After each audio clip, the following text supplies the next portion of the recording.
ನಮಸ್ಕಾರ. ರಿವ್ಯೂ ಚಾನಲ್ಗೆ ಸ್ವಾಗತ. ನಾನು ಸೌಖ್ಯ ಗಾಂವ್ಕರ್. ಪ್ರಜ್ವಲ್ ರೇವಣ್ಣ ಕೇಸಲ್ಲಿ ಇದೆಂಥ ಕಾಕತಾಳೀಯ. ಸದ್ಯ ಕುಮಾರಸ್ವಾಮಿಯವರ ಕೈಲಿದ್ದ ಬಹುದೊಡ್ಡ ಅಸ್ತ್ರವೊಂದು ಕೈ ಜಾರಿದಂತಾಯ್ತಾ? ಇದು ಅಕಸ್ಮಾತ್ ಆಗಿದ್ದ ಅಥವಾ ಅವರು ಆರೋಪ ಮಾಡೋ ರೀತಿಯಲ್ಲಿ ರಾಜಕೀಯ ಕಾರಣಗಳು, ಅದು ಗೊತ್ತಿಲ್ಲ. SIT ನಿರ್ಧಾರ ಮಾಡಬೇಕು, ತನಿಖೆಯ ಬಳಿಕ ಸತ್ಯ ಎಲ್ಲ ಹೊರಗಡೆ ಬರಬೇಕು. ಆದರೆ ಕಾಣಿಸ್ತಾ ಇರೋದೇನು, ಅಚ್ಚರಿ ಅನ್ನಿಸ್ತಾ ಇರೋದೇನು, ಮಾಹಿತಿ ಮುಂದೆ ಇಡ್ತಾ ಇದ್ದೀವಿ. ಮಿಸ್ ಮಾಡಿದ್ರೆ ನಮ್ಮ ಚಾನಲ್ನ ಸಬ್ಸ್ಕ್ರೈಬ್ ಮಾಡಿ, ಹಾಗೆ ನಿಮ್ಮ ಅಭಿಪ್ರಾಯ ಕಮೆಂಟ್ ಮಾಡಿ ತಿಳಿಸಿ. ವೀಕ್ಷಕರೇ, ಒಂದು ಕಡೆ ಒಕ್ಕಲಿಗ ನಾಯಕತ್ವದ ಸಮರ ನಡೀತಾ ಇದೆ, ಅದು ಗಮನಿಸ್ತಾ ಇದ್ದೀವಿ. ಈ ಎಲೆಕ್ಷನ್ ಅತ್ಯಂತ ನಿರ್ಣಾಯಕ. ಕುಮಾರಸ್ವಾಮಿ ಮತ್ತು DK ಶಿವಕುಮಾರ್ ಅವ್ರಿಗೆ, DK ಶಿವಕುಮಾರ್ ಅವರ ಕುರ್ಚಿ ಕನಸು ನನಸಾಗುತ್ತಾ ಇಲ್ವಾ ಅನ್ನೋದನ್ನು ತೀರ್ಮಾನಿಸುವಂತಹ ಸತ್ವ ಪರೀಕ್ಷೆ ಹೌದು ಈ ಎಲೆಕ್ಷನ್. ಮತ್ತೊಂದು ಕಡೆ JDSನ ಅಸ್ತಿತ್ವದ ಪರೀಕ್ಷೆ ಹೌದು ಈ 24ರ ಲೋಕಸಭಾ ಚುನಾವಣೆ. ಈ ಎಲ್ಲ ಜಟಾಪಟಿಗಳ ನಡುವೆ CD ಪೆನ್ ಡ್ರೈವ್ ಬ್ಲಾಸ್ಟ್ ಆಗಿದೆ. ಪರಸ್ಪರ ನೇರವಾಗಿ ಕೆಸರು ಚಾಟ ನಡೀತಿದೆ. ಕುಮಾರಸ್ವಾಮಿ ಅವರು ನೇರವಾಗಿ ಹೆಸರು ಹೇಳಿದ್ದಾರೆ.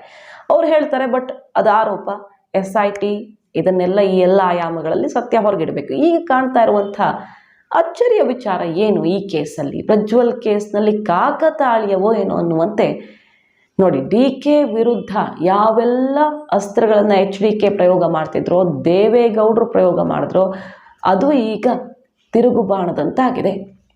ನಂಬರ್ 1, DK ಬ್ರದರ್ಸ್ ನೀಲಿ ಚಿತ್ರ ತೋರಿಸಿ ಈ ರೀತಿ ಸಾಮ್ರಾಜ್ಯ ಕಟ್ಟಿದವರು ಅಂತ ಹೇಳ್ತಾ ಇದ್ರು. ಈಗ ನೀಲಿ ಚಿತ್ರ ನಿರ್ಮಾಣ ಮಾಡುವಷ್ಟು ದೊಡ್ಡ ಕಂಪನಿ ಇದೆ ಇವರದ್ದು ಅನ್ನೋ ಮಟ್ಟಿಗೆ ಆರೋಪ ಕೇಳಿಬಂತು.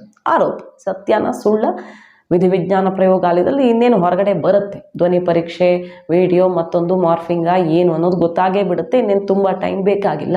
ಶಿವರಾಮೇಗೌಡರು ಹೇಳಿದ್ರಲ್ಲ, ನೀಲಿ ಚಿತ್ರ ಮಾಡೋರ ಹತ್ರನೂ ಇಷ್ಟು ಸ್ಟಾಕ್ ಇರಲ್ಲ ಅಂತೆಲ್ಲ ಆರೋಪಗಳು ಬರೋ ಹಾಗಾದವು.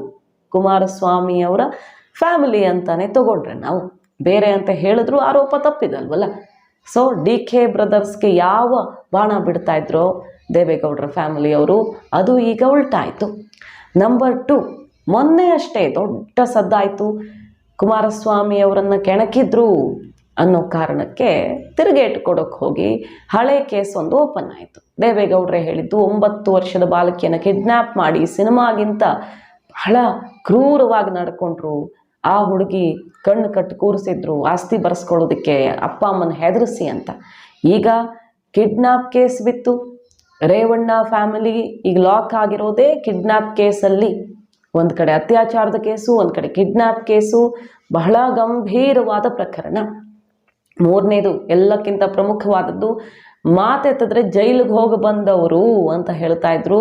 ಈಗ ಜೈಲಿಗೆ ಹೋಗುವಂತಹ ಪರಿಸ್ಥಿತಿ ಬಂದೊದಗಿದೆ. ಶಿಕ್ಷೆ ಆಗತ್ತಾ, ಎಷ್ಟಾಗತ್ತೆ ಅನ್ನೋದು ಬೇರೆ, ನಾಳೆ ಅವ್ರಿಗೂ ಕಾನೂನು ಹೋರಾಟಕ್ಕೆ ಅವಕಾಶ ಇದೆ. ಆದರೆ ಈಗಂತೂ ಲಾಕ್ ಮಾಡಲೇಬೇಕಲ್ಲ. ವಿಚಾರಣಾಧೀನ ಕೈದಿಗಳಾಗದರೂ ಜೈಲಿಗೆ ಹೋದಂತೆ ಆಗತ್ತೆ. ಸೊ ಆ ಆರೋಪದಲ್ಲಿಯೂ ಕೂಡ ಈಗ ದೇವೇಗೌಡರ ಕುಟುಂಬಕ್ಕೆ ಸಂಕಷ್ಟ ಎದುರಾಯಿತು. ನೋಡಿ ಹೇಗಿದೆ ಕಾಕತಾಳೀಯ ಅನ್ನುವಂತೆ ಏನೇನಾಗಿದೆ ಅಂತ. ಎಲ್ಲಕ್ಕಿಂತ ಪ್ರಮುಖವಾಗಿ ದೇವೇಗೌಡರಿಗೆ ಎಂಥ ಆಘಾತ ನೋಡಿ ಈ ಹೊತ್ತಲ್ಲಿ. ಇದೆಲ್ಲ ಕೇಸು, ಆರೋಪ, ಮತ್ತೊಂದು ಮುಜುಗರ ಒಂದು ಕಡೆ. ಆದರೆ ರೇವಣ್ಣನವ್ರನ್ನ ಅರೆಸ್ಟ್ ಅಂದರೆ ವಶಕ್ಕೆ ಪಡೆದಿದ್ದೆಲ್ಲಿ? ದೇವೇಗೌಡರ ಮನೇಲಿ ಅಡಗ ಕೂತಿದ್ರು, ನೋಟಿಸ್ ಜಾರಿಯಾದ ಮೇಲೂ ಕೂಡ ಅಂತ ಆಯ್ತಲ್ವ. ಈಗ ದೇವೇಗೌಡರ ಮನೆ ಹತ್ರನೇ ಬಂದು 20 ನಿಮಿಷ ವೆಯ್ಟ್ ಮಾಡ್ತಾರೆ, ಹೊರಗಡೆ ಬಂದ ಮೇಲೆ ಕರ್ಕೊಂಡು ಹೋಗ್ತಾರೆ. ಸೊ ಮಾಜಿ ಪ್ರಧಾನಿಗಳೊಬ್ಬರು ಇಂಥ ಕೇಸ್ನ ಆರೋಪಿಯನ್ನು ರಕ್ಷಣೆ ಮಾಡಿದ್ರು ಅನ್ನುವಂಥ ಆರೋಪವನ್ನು ಹೊರಬೇಕಾಯ್ತು.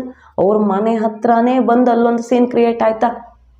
ಇವೆಲ್ಲವೂ ಕೂಡ DK ಶಿವಕುಮಾರ್ ಅವ್ರ ವಿರುದ್ಧ ಏನೇನು ಗಂಭೀರ ಆರೋಪಗಳಿದ್ವೋ ಮತ್ತು ಯಾವುದು ರಾಜಕೀಯ ಅಸ್ತ್ರ ಆಗ್ತಿತ್ತೋ ಶತ್ರುಗಳಿಗೆ, ತಿರುಗುಬಾಣದಂತೆ ಕಾಣಿಸ್ತಿದೆ ಕಾಕತಾಳೀಯ. ನೋಡಿ, ಈ ಕೇಸ್ 1ರಲ್ಲಿ DK ಶಿವಕುಮಾರ್ ಅವ್ರ ವಿರುದ್ಧ ಕುಮಾರಸ್ವಾಮಿಯವರು, ದೇವೇಗೌಡರು ಇನ್ಯಾವತ್ತೂ ಈ ವಿಚಾರ ಎತ್ತಬಾರದು ಅಂಥ ವಿಚಾರಗಳು ಸುತ್ತಿಕೊಂಡು ಒಂದಕ್ಕಿಂತ ಒಂದು ಪ್ರಬಲ ಅಸ್ತ್ರಗಳು ಕೈ ಸೇರಿದ್ವು ರಾಜಕೀಯ ಶತ್ರುಗಳಿಗೆ.